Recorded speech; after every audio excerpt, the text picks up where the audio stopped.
Hello and welcome to Growth. Today we will be going over the best strategies I used to go from investor with very little money, to making my first million. Before we start, I have a very important question for you. Do you want to be economically free? Most people don't have the mindset and knowledge to do so. I cannot magically do it for you. You will have to put in work. The truth is, a lot of people think that a big sum of money would solve all their problems, but without the right mindset and investments it is bound to go downhill.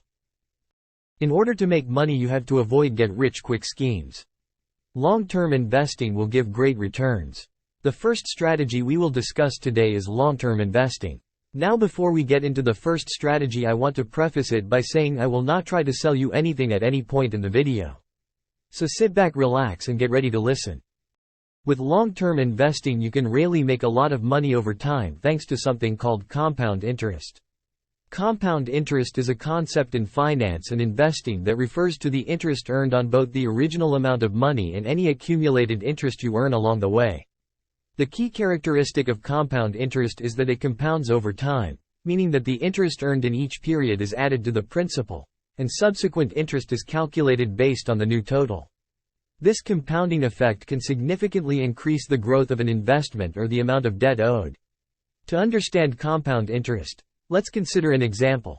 Suppose you have $1,000 and invest it in a savings account that offers an annual interest rate of 5%. At the end of the first year, you would earn $50 in interest, bringing the total to $1,050. In the second year, the 5% interest would be calculated based on $1,050, resulting in $52.50 in interest. To start investing long-term, I would recommend going on the stockbroker of your choice. I would recommend Robinhood for beginners. And investing in the S&P 500.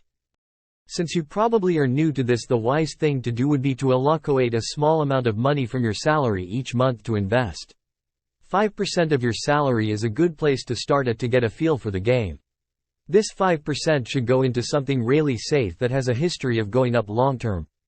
The S&P 500 consists of the 500 biggest companies in America, including Apple, Amazon, etc.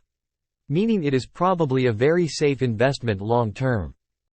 This is one of my favorite strategies since it mitigates a lot of risks, since you are not investing a big lump sum of money.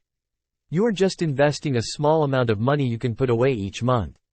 You are also not investing all your eggs into one basket, since the S&P 500 is made up of 500 different stocks and not just one.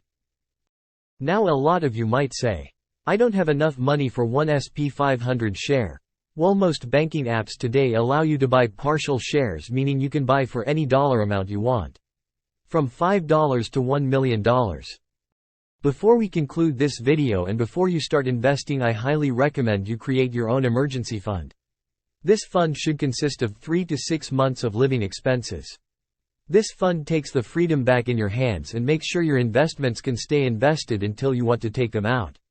There are a lot of videos on YouTube about emergency funds, and my next video will also be about this topic. I want to thank you for watching today's video, and please consider subscribing if you learned something. Until next time.